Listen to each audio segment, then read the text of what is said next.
Hey Freedom Family, this is Pastor Kathy. Welcome back to another Thursday night. Hey, I'm just gonna get you guys going a little bit before we get into another one of our healing stories on tonight. I'm so excited to be doing another interview, and for the very, very, very special guest that will be before us in just a few moments. And so I just want to say welcome back to another Thursday night. Welcome back as we continue in our Broken But Being Made Whole series. And as we continue to go through that, we are interspersing different people sharing their personal journey with the Lord, their personal healing stories in different ways by which God has had His hand in their life and has brought about healing and restoration in one way or another. And so I'm so excited because you're going to hear from a very special person in my life, and the story in the interview that's coming forward, I believe you will be encouraged by, you will be able to glean something from, and we pray that it will help you along in your own journey, because the reality is we all go through difficult seasons in our life, but this story, I believe, will let you know and remind you that even in the midst of difficulty, God is still with us, and that we can find God and God's hand with us in the midst of our difficult seasons. So hold on tight. You all know what to do. You all know how to give to the ministry if God is leading you to financially. So you know how to reach us if you want to reach out.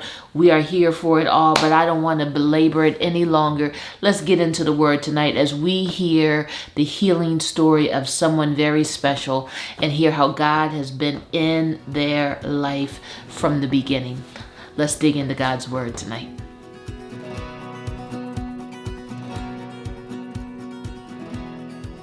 Hey Freedom Family, welcome back to another Thursday night. This is Pastor Kathy with you, and I have a very, very special guest, someone I am really excited and honored to be able to introduce to you. And as we've been going through our healing stories in the Bible, we also have been doing healing stories and listening to the healing stories of others. And so for tonight, again, we're doing another interview, and I'm so excited to be able to introduce to you my very own mother.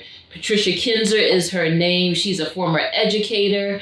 She's a proud Grammy of two precious little boys, my boys, and she's been a wonderful mother. And I have to say that really the person that you're looking at is because of this lady right here.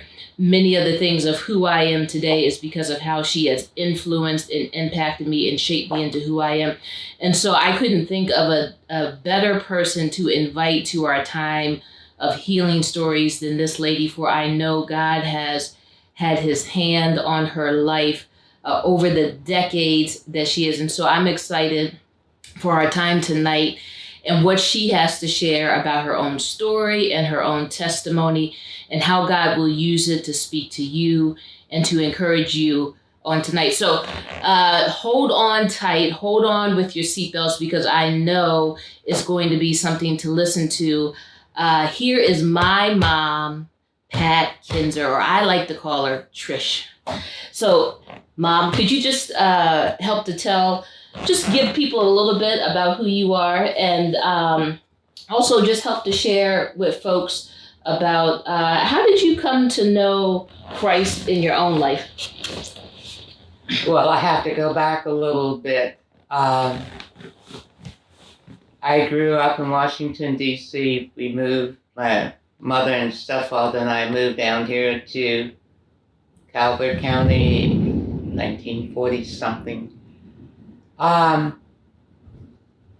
Went to church every Sunday, prayed every Sunday, but I can't honestly say, wow, man, I really felt God in my heart. Before I got to this point in my life, I think it's pretty safe to say from my vantage point that life was not a good place to be. And I'll give you just a tad of a background. Being the only child, you'd think that I was spoiled rotten. Forget it. That was not the case at all. Perhaps other parents were spoiling their kids and turning out wonderful little brats, but I was never a brat. I wasn't allowed to be. So this journey that I have been on for the last 30, 40 years, at least, I think is based to a degree on how I grew up. I got all the material things, nothing fashionable, but material things that one would want. I looked the part of a really healthy, well-balanced kid. But deep down within, I didn't feel that I was loved, as perhaps most only children are quite often. Always trying to perhaps prove my worthiness, but not truly believing that I had anything to offer. One would think that having gone to church every Sunday that you would have picked up on some of that God in you that was being expounded from the pulpit. But obviously I was not in that place in my life, and I'm not too sure that church, when I did go, which was every Sunday, that it was for the purpose of gaining strength from God, to have that safe avenue to travel on, to be in that place where you knew beyond a doubt that somebody loved you. You could feel it in your heart. And that certainly doesn't mean that God didn't step in. But when I think back on it, I feel that I didn't allow him to. Maybe I was just too interested in having, quote, a pity party, although I didn't recognize that at the time. Or maybe I was so busy trying to feel this love from my mother that I didn't get, that I couldn't be open to the love that God had for me. There have been many, many, many times when I thought, I really don't want this life anymore. But I can tell you that God never allowed me to go too far in my thinking or beyond where he wanted me to be. And as I got older, much older, I got to the point, one day it was like a wake-up call. I had been allowing my mother to control my thoughts, my life, my feelings, my sense of self-worth.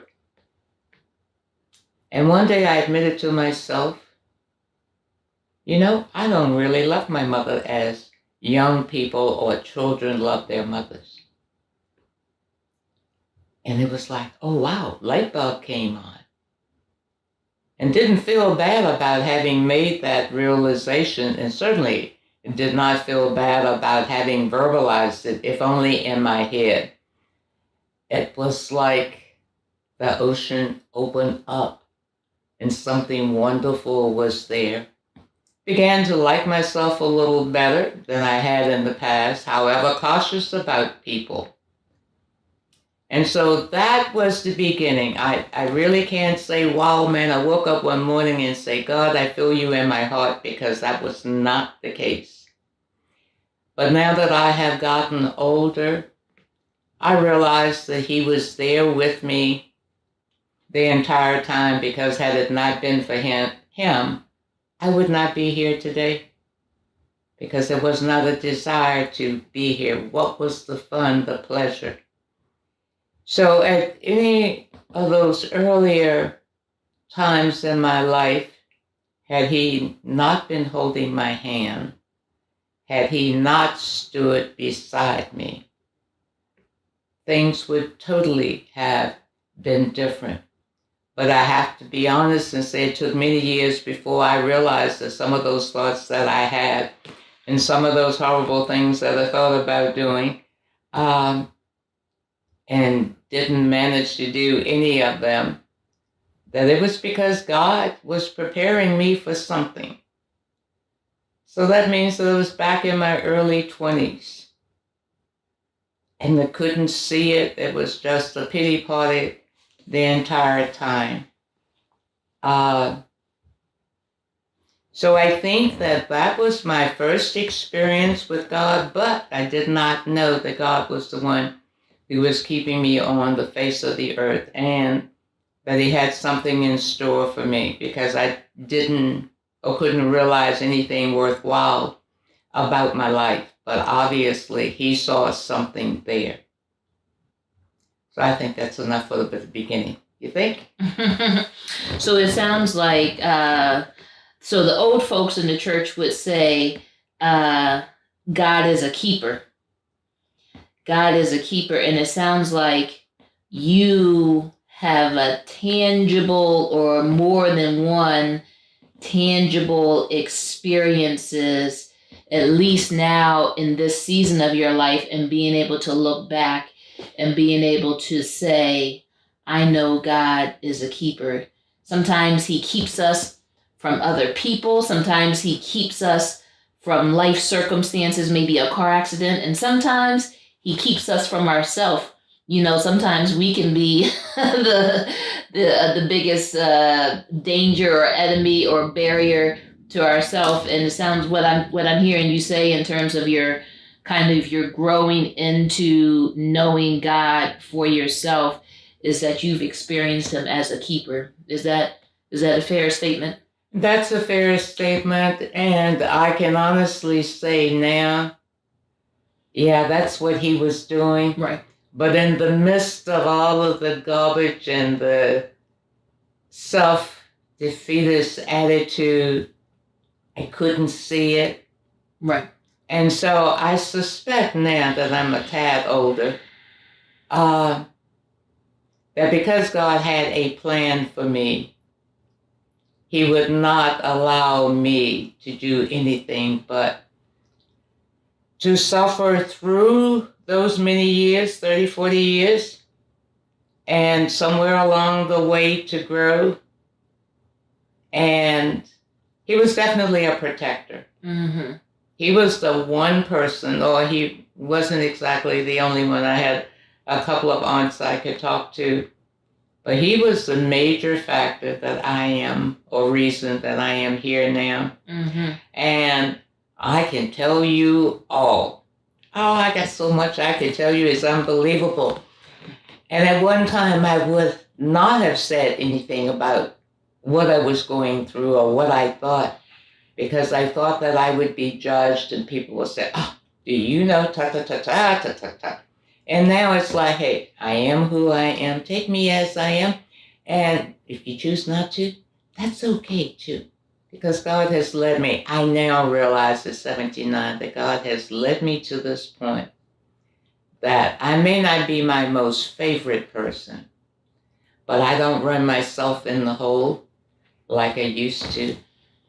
And only because I know, I feel, and I didn't always feel this way, but I feel that he has, or is, both looked down on me, and he had his work cut out for him with me. I mean, I was probably a whole heap of work back then, but he had a plan. And now I can say I'm in a much different space than I was then.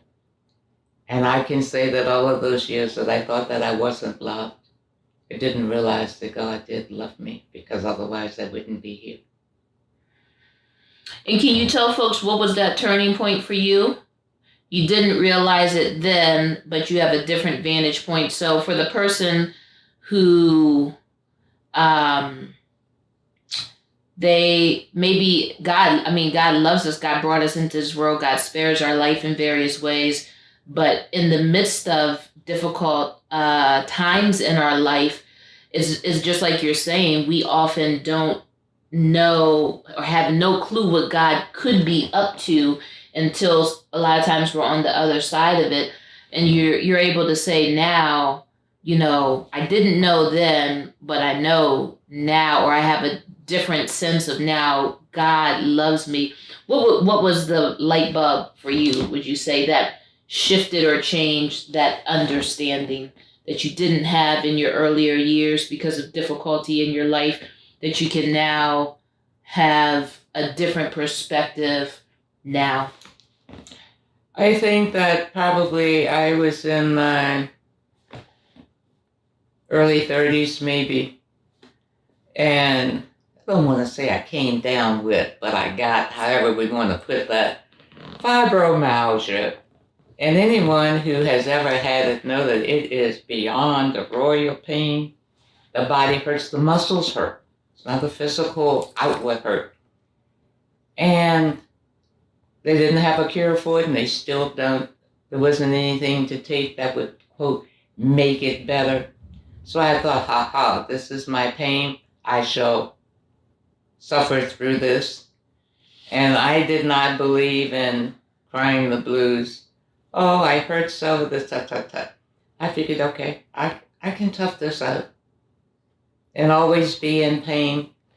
But the real turning point was 2008, May of 2008. My son had moved to Cape Town, South Africa, and I went to visit. He lived in a house that faces the Atlantic Ocean, to die for. I could stay up all night just looking and listening to the water. And he had me to come back. That was not my first visit, but the second one. And he had me to come back because he wanted me to tutor a little African girl who was going through a tough time. Parents had died. She had a sister that was bigger than any snowflake you'd ever find. And so he took her under his wing, and he had me to come over to tutor her. Connie was her name. And his house was a 2-story one. There were 2 flights of steps from the bedrooms down to the first floor. And on this particular night, after I had completed tutoring her, was on my way downstairs, made it fine down the first level. In my hand, I had a crystal glass that had chocolate milk in it. I can see it as though it were yesterday. And probably had something else, but I do remember the crystal glass. Got to that second level and got ready to step down to the step below and missed my step. Well, there were no rails in the house then. And I tumbled down about 10, 11, 12 steps, hit rock bottom, and there was a concrete platform. And I just went plop. Well, the pain was off the chart. I tell when people say, well, what was your pain level like? And my answer is 20, 21. Oh, but 10 is the normal. And I'm thinking, I really don't need to talk to you anymore if you don't understand that analogy. At that time, my son was in Argentina. He had this company in Argentina. He had a former classmate who was staying there with him, who I knew because he and Chucky both were at the same school where I was teaching. He had a friend, female friend, and when I hit that bottom, I think I must have screamed. I don't remember. And they all came running. Mrs. Kinzer, are you okay? Yeah, I think so. Well, when I hit that concrete floor, with cute little towels on them, I could not move anything. I hit my head on the floor, so I couldn't turn my head. I couldn't move my body because it hurt so. So at that time, Chucky had a security guard service. They were on the premises in a little house outside his house. And so Audie, the friend of Chucky's, called for the security guards. He also called Chucky in Argentina. And they ordered the ambulance. Well, wouldn't you just know that even though I had fallen on that first floor level, that there were like 11 or 12 ceramic steps down to the front door. And I'm thinking, I don't want anybody to touch me. And so, the ambulance people came. They're trying to put me on this stretcher. I say, hey, be careful. Don't hurt me. Be gentle. And so finally I'm on the stretcher. And I said to the guys, look, you got 11 steps to go now. Don't you dare drop me because I am not a feather. Okay, I got a little weight with me. Do not drop me. So got down to the front door. The ambulance was there. Went to the hospital. And I was on the table. I couldn't move anything without hurting. I couldn't turn my head without hurting. I hurt from my shoulders down past my back, like pain I had never experienced before. And there was a cute little doctor there, and he said, well, can I do this? Can I take this strap off? And I'm thinking to myself with my mouth shut, look, man, I hurt so you can take off anything you want. I don't care. Just do it. So they put me on the stretcher to have an x-ray. They couldn't get an x-ray of my head because I hurt so. So anyway, to make a long story shorter, I stayed in the hospital for 3 days. And during that time, or even prior to that time, I could not take narcotics, anything with narcotics in it, because it would make me nauseated and dizzy. Prior to going there, I had surgery for a hiatal hernia, but then I couldn't throw up after that. And so I'm saying, nothing, no pain medication. I guess they gave me an aspirin or so. And back up a little bit, as I was falling down the steps, I didn't say, oh, why me, God? Why did you let this happen to me? Poor me. I thought, God had something in mind. Now, I cried. I'm not going to tell you a tale. I cried, tears rolled. But I never thought that it was going to be forever. The pain, the whole thing, didn't think it would be forever. And I also knew that God was around because I could cry freely because I did hurt so bad. At one time, I would not cry in front of people. Everything had to be just so. So after I got back from the hospital, first thing I wanted to do was to wash my hair. I had no more business washing my hair than Carla has liver pills. I gotta look cute and, everything all together. Well, shucks, I washed my hair, but I couldn't curl it. I could lean to one side and use the blow dryer. And finally, didn't take that long because the pain was too great. But finally, I realized that how I looked, how my hair looked, really didn't matter. It was not important anymore. I used to wear my son's oversized sweatshirts because that was the only thing that I could get my arms in and over my head without just going to pieces. I stopped wearing makeup. I wouldn't even go to the grocery store before that without makeup on and lipstick and hair in place. And after that fall, it was like, it's not important. I went everywhere without it.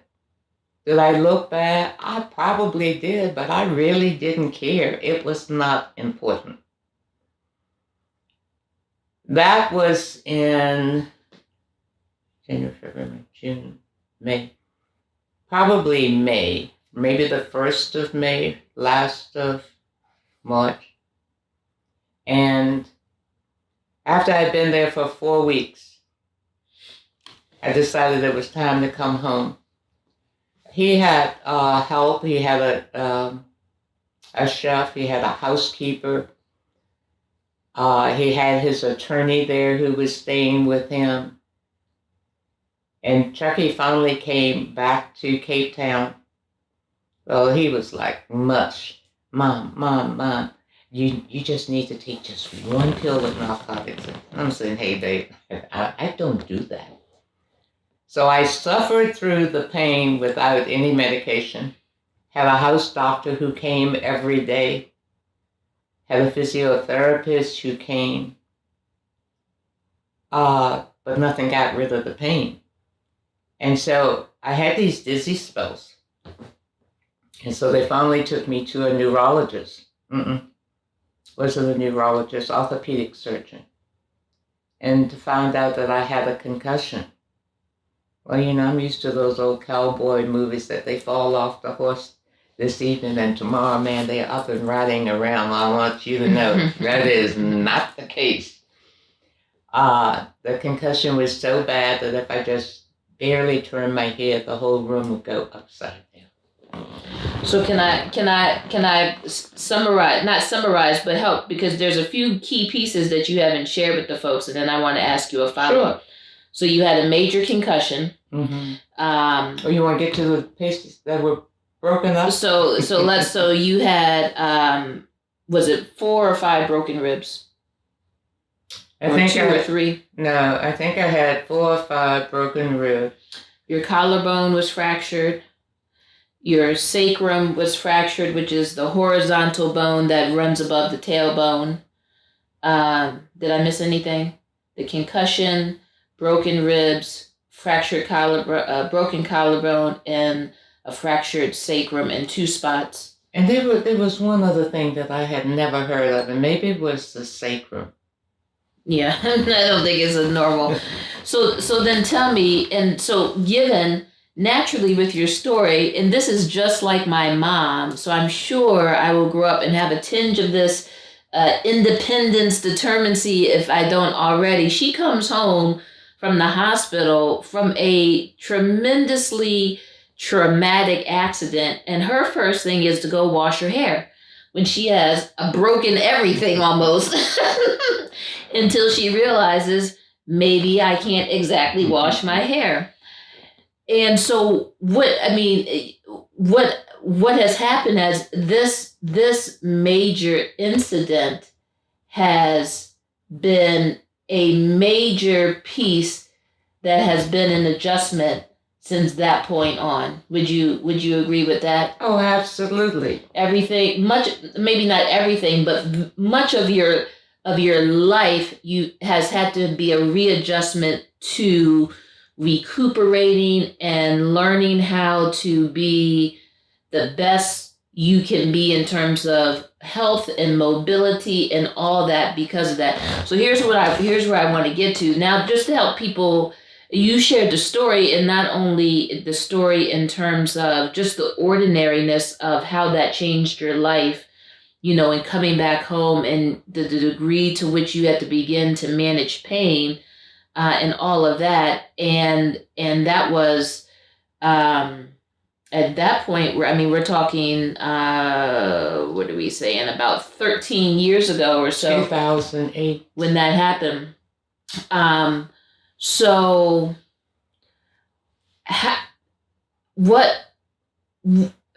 tell me about your experience, which you didn't mention, which I've heard you say a number of times when you shared this, and correct me if I'm wrong. You said it a little bit differently, but how you've said it in the past, I think, really captures a piece of maybe where you were in your life. I've heard you say before, when you were falling down those steps, the thought that came into your mind was, okay, God, you have my attention now. Yeah, and he did. He absolutely did. I didn't think that any of those things that happened in the process of falling would be serious, but I just had that feeling that, because I had been down the steps before and nothing had happened, but I just had that feeling that God was there, definitely with me. And I can go so far as to say it was something that, quote, supposed to have happened, because I think that had he not been there with me, and perhaps under other circumstances, I don't think I would have had a pity party, but I don't think that I would have looked at the inner self. You know, I never said, God, why did you allow this to happen to me? I think I cried after I got back home a few times, and more so with doctors, and some with the pain, but doctors who didn't know what to do with me. And I realized that that was all part of God's plan. And so my general makeup did not allow me to have, quote, a pity party. You know, oh, this happened to me. What am I going to do? God, why did it? It was part of God's plan. So then tell the folks who are watching, how did this big experience in your life that really has changed and has caused you to have to make adjustments, what did it do in terms of your relationship with God? Did it challenge your faith? Did it strengthen your faith? Did you grow away from God for a season and then grow closer? Did you were you angry with God? Did it push you to grow closer to God? I mean, and how has God used something that you thought was going to be nothing, but turned into be something? How did it grow you into a better person? I think that in response to your questions, that my relationship with God has had many twists and turns, but they've been subtle. I think that the whole purpose of the fall was so that I could or would rely on Him. Didn't have another choice in the matter. Mm-hmm. I also think that I thought that I was strong, mentally and emotionally strong prior to that time, didn't show feelings. But after that, I could open up and talk about my pain. I could talk about the fall. I could talk about not wearing the makeup. And I think that the role that God played was that I was okay. Finally, I could say, I'm okay. I didn't have to have the makeup. I could look like death warmed over. I could shed tears in public. And yet, I never felt that anyone was, quote, looking down on me. There was a feeling of peacefulness there. It was a feeling of knowing. It was a feeling of feeling that someone cared about me, that I was important, and that I was accepted. I had that feeling of being accepted for who and what I was at that time. By God? By God, only by God. So this traumatic incident maybe filled in a piece in your heart and in your life that you had not experienced or felt by your natural parents, that if I'm hearing you, that God made those things known to you in some sort of supernatural way. He filled in that place in your heart that you hadn't felt by by your mother, by a stepfather, or anybody, anything of that nature in terms of your natural family, that God filled in that place in your heart and your life. Is that accurate? That's a very accurate statement. And at the time after the accident and the whole experience from 2008 until now, is that I didn't expect anything from anyone else. Didn't need anything. I didn't need anyone to say, oh, you poor dear, you've done so well. It was like, it was not part of the equation, because God was like my friend, totally never changing, but yet someone who had created this confidence of self, that I was in fact a good person. I didn't have to lean on anyone because he was there to help me throughout. So there was a void in your life, and what I'm hearing you say is God used a very hard and difficult experience to allow himself to show up and to mend a broken place. And I think that that's such a powerful realization and a powerful statement, but it's also really, really hard. But it's the yin and the yang of how I think God works. That when we are the weakest, God is the strongest. And when we are at our lowest, God has a way of coming in and lifting us up or being a foundation. But whoever wants to go through really hard times in life, whoever wants to feel like they hit rock bottom, whoever wants to be at the end of their rope, nobody ever wants to really do that. No one will put their name on the line to sign up for that kind of experience, but it's in the midst of those really difficult times by which we can encounter the power of God in real, visceral ways that we are not able to when we're sitting on the mountaintop. And so your experience to say, which honestly I've never heard you articulate in that way, is that God filled in some broken places in my life that were voids that I didn't feel and have from my mother or my father or my stepfather. But as a result, I knew God in a different way because of that situation. And God was all those things that my family or my parents were not. Oh, that's absolutely true. That's very powerful. Everything that I thought that I wasn't, everything that I thought was of no value.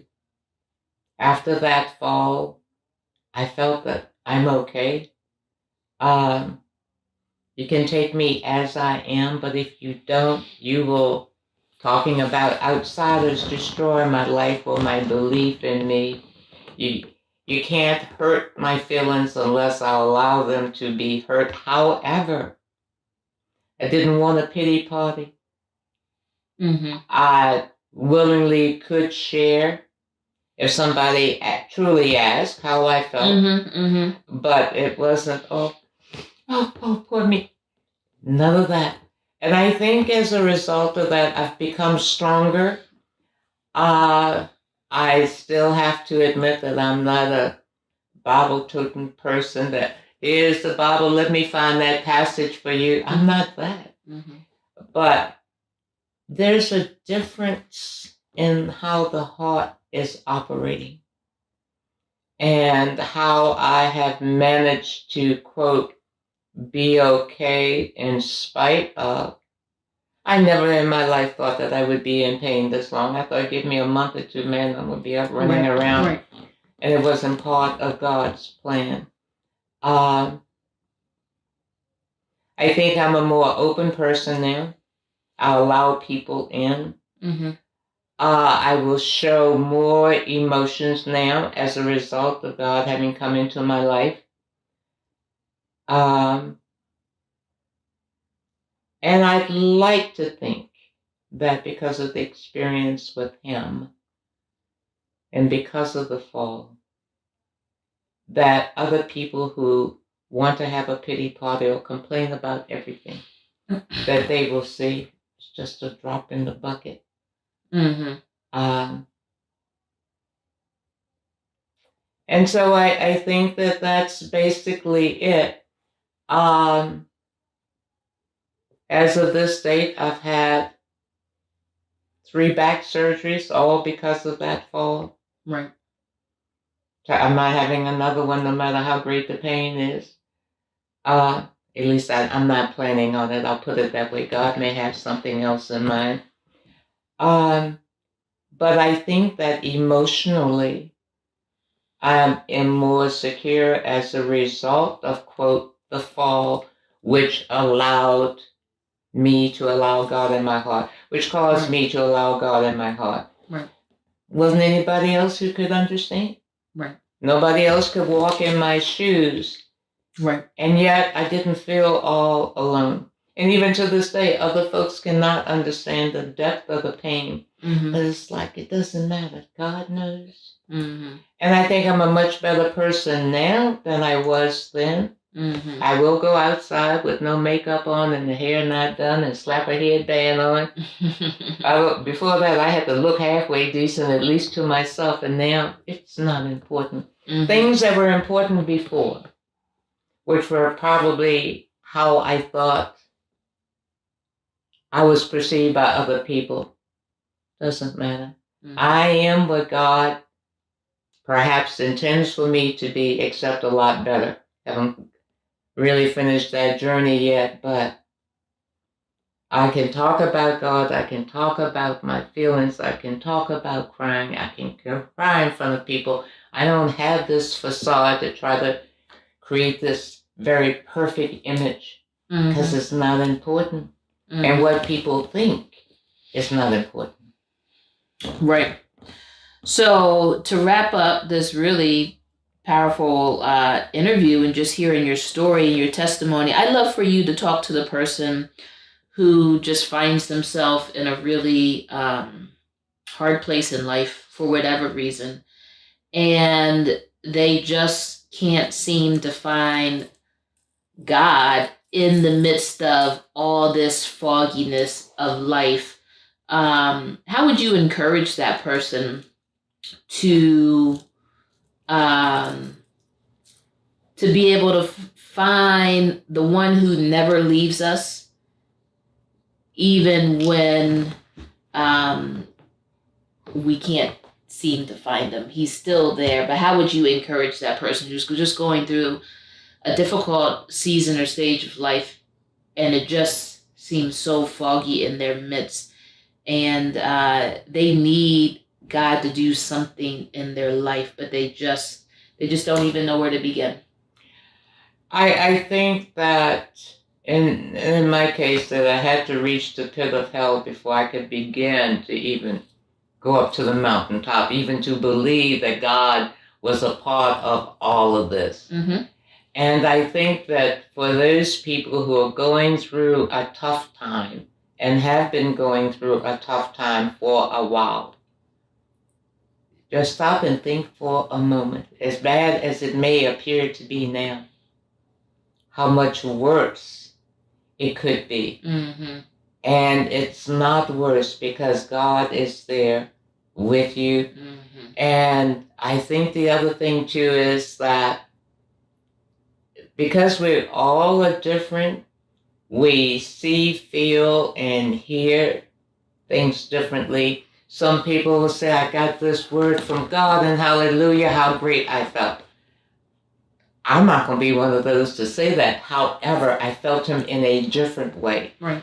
And sometimes they think that we need to step out of, quote, our pity-party-ness. Oh, this is so bad, and I wish.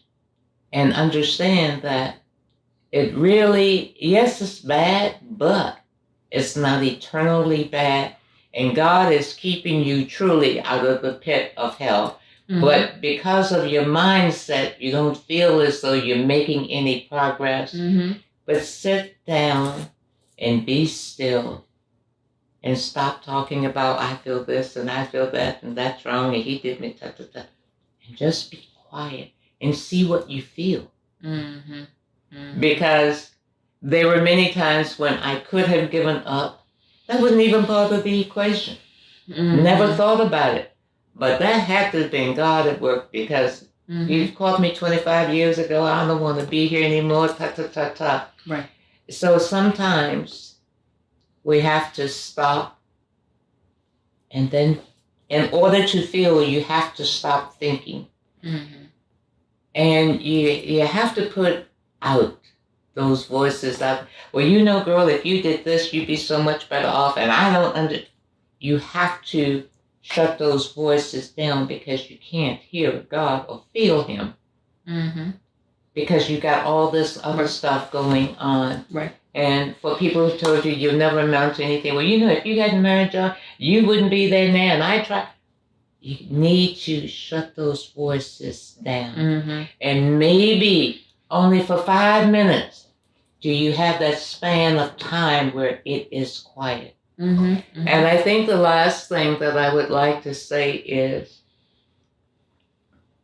that with all that one has been going through or has gone through, if you're still on the face of the earth, trust that God has a plan for you, and you're not going any place, and you can cry, scream, shout, and holler, walk in front of the car, and nothing will happen to you because God has a plan for you. Right.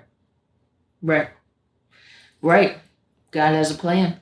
That's a good place to end. God has a plan for us that even we can't stop, even when we try to stop. And the psalmist tells us to be still and to know that I am God. And so how do we find God in the midst of the fogginess? We quiet ourselves, find a quiet spot, a quiet place to quiet our thoughts and to allow the Lord in to speak. So thank you for doing this interview and telling your story to the people. Hundreds of the Freedom family will see this story in your testimony, and to God be the glory for all that he's done and for him being a keeper and a sustainer, and a testimony that I'm sure will go on and encourage somebody because it's God's hand in your life, and he's done a lot. He's done a lot. So, and I would definitely agree with you. And I think as a caveat, I would say that even though with all that is going on in somebody's life, and you're sure beyond a doubt that you're in the pit of hell with the devil, and you'll never get out, you just remember that you could have been gone a long time ago, and God has a plan for you. right. You just need to be able to see a speck of light. Mm-hmm. Mm-hmm. Because otherwise, 10, 15, 12, whatever, you could have not been here. Right. Thanks, Mom. You're welcome, babe. Thanks for joining us. Freedom family, thanks for joining us for our healing stories. Hey, you should stick with us because next week we have another freedom story coming up. You won't want to miss it either. I promise you it will be another one that will be encouraging to you, and you want to be here to join us on another Thursday night.